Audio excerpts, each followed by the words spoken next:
Hey guys, so simplifying radicals, when you simplify radical, you're writing something in simplest radical form. A radical is not.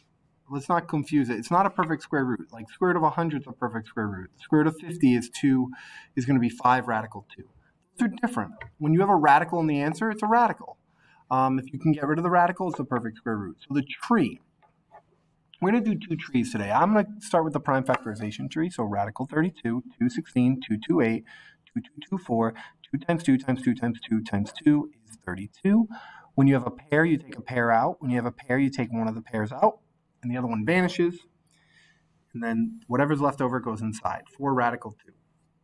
Let's show you what happens with 50. 2, 25. 2, 5 times 5. Take a 5 out, 5 radical 2. Why only one 5? Because you take one of the pair. The other one vanishes, and then the square root of 5 goes in. 5 radical 2 is equivalent to 50. And we can prove it here. So the square root of 50 equals 5 radical. Same thing.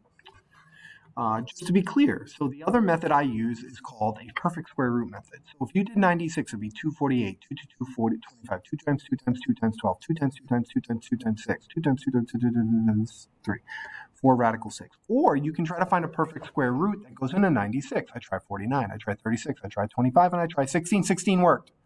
Square root of 16 times the square root of 6. What's the square root of 16? 4 radical 6. That's the square root method. You can use either method when you're doing these, but you need to decide. So this is the same one, square root of 216. Here's prime factorization tree, 6 radical 6. My method.